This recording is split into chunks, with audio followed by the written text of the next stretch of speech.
हरिओम. पातंजल योगसूत्रे योगदासांचे प्रवचन साधनपाद सूत्र क्रमांक 36. सत्य प्रतिष्ठायाम क्रियाफलाश्रय त्वम.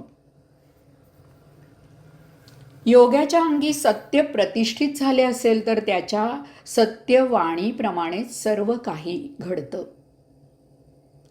सूत्र क्रमांक 35 मध्ये अहिंसा अंगी बाणली असता कोणती सिद्धी प्राप्त होते ते सांगितलं. या सूत्रात योगाधिराज पातंजली सांगत आहेत की साधक सत्यवादी सत्याचरण करणारा असेल तर त्याच्यात प्रथम सत्याची प्रतिष्ठापना होते.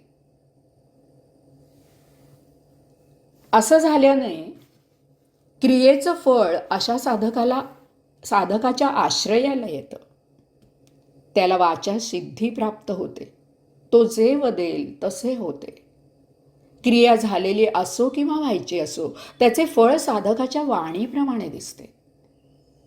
सत्याची प्रतिष्ठापना म्हणजे साधक सत्याशिवाय दुसरं काहीही वदू शकत नाही.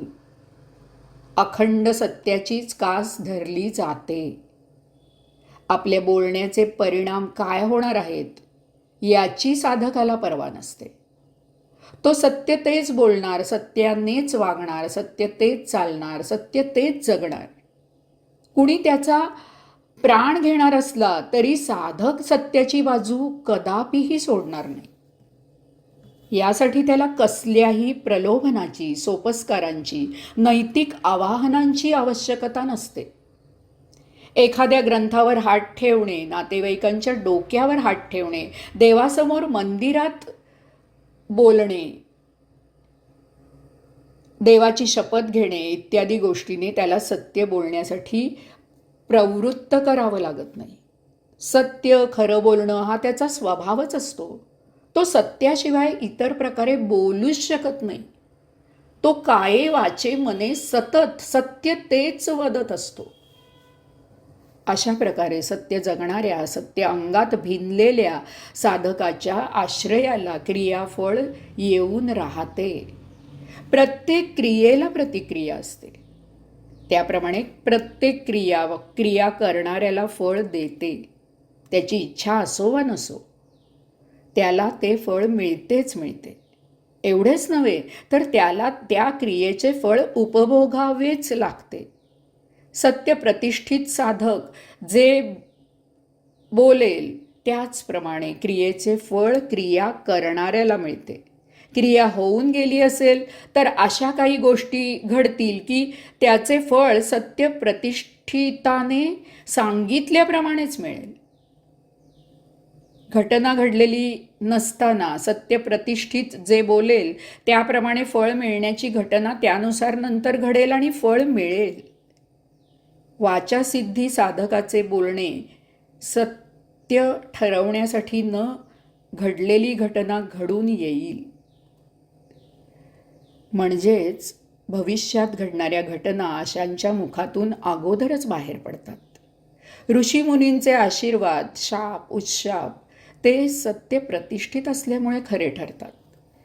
हे असं केव्हा आणि कसं घडतं ते पाहण्यासारखं आहे. साधक अध्यात्म योग साधना करून आत्मज्ञान करून घेतो. त्याला आत्मभान येऊन आत्मदर्शन होते. त्यावेळी साधक आत्मशक्ती, आत्मतत्व, अतेंद्रिय शक्ती जागृत करू शकतो. तेव्हा त्याचा तो राहत नाही, तो योगी होतो. त्याचे नित्य स्वधर्माने स्वकर्माने केलेले कृत्य याला तो केवळ निमित्त राहतो, साक्षी राहतो.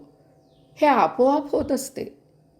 हे असे होते कारण ते कृत्य आत्मशक्तीमधून, आत्मप्रेरणेने होत असते. स्वाभाविकच त्याचे वागणे, बोलणे, चालणे, जगणे हे पूर्णपणे स्वयंभू असते. अर्थातच तो जे करतो ते सत्याशिवाय इतर काही असूच शकत नाही. याला जोडून पुढचं सूत्र क्रमांक 37. अस्तेय प्रतिष्ठायाम सर्व रत्नोपस्थानम. योगाच्या अंगी जर अस्तेय प्रतिष्ठित झाले असेल तर समृद्धी त्याच्यातूनच उदित होते. अस्तेय हा तिसरा यम आहे. त्यामागे कोणती सिद्धी प्राप्त होते ते या श्लोकात योगाधिराज पातंजली सांगत आहेत. साधकाच्या अंगी अस्तेय प्रतिष्ठित झाले की त्याच्यात सर्व रत्नांची स्थापना होते. अस्तेय म्हणजे दुसऱ्याच्या हातून वस्तूंची काये वाचे बने अभिलाषा न ठेवणे. एवढेच नव्हे तर कसलीच अभिलाषा न ठेवणे. निरीच्छ निरपेक्षतेने आपले कार्य करत राहणे. अशा साधकांमध्ये रत्नांचे उपस्थान तयार होते. धन संपत्ती दौलत पैसा इत्यादींचं मूळ निर्मिती स्थान वेगवेगळं असलं तरी त्यांच्या उपलब्धतेचे स्थान साधकामध्ये तयार होते. साधक योग साधनेमुळे पूर्ण निरीच्छ होतो. त्याच्या इच्छा तृप्त होतात. एवढेच नव्हे तर त्याला इच्छाच राहत नाहीत. साधक सदा तृप्त असतो. त्याला स्वतःच्या चरितार्थाची सुद्धा क्षिती नसते. तो सदा सर्वदा योग साधनेत निमग्न असतो.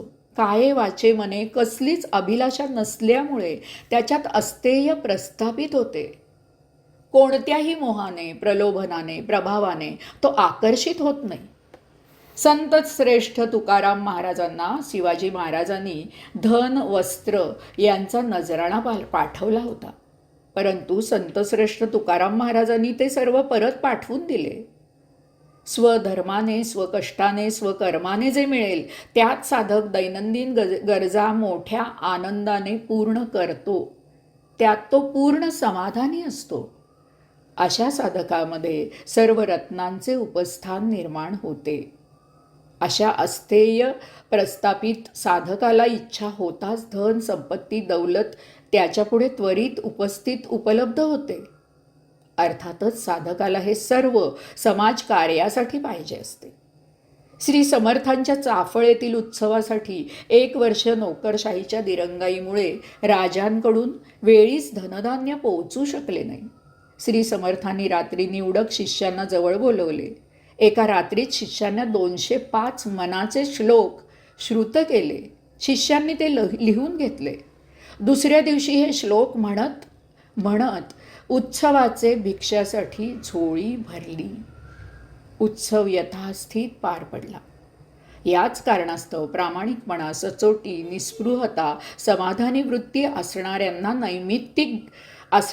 नैमित्तिक गरजा भागवण्याची भ्रांती कधीही पडत नाही. हे असं होतं कारण अस्तेय प्रस्थापित योग्याला भौतिक इच्छा नसतात. त्याला त्याच्या अंतस्थ असलेला सर्वात मौल्यवान खजिना प्राप्त झालेला असतो. आत्मतत्वामधूनच सर्व काही उत्पन्न उदित होत असते. आता यापेक्षा आणखी काही मिळवण्यासारखे उरतच नाही. हरिओम.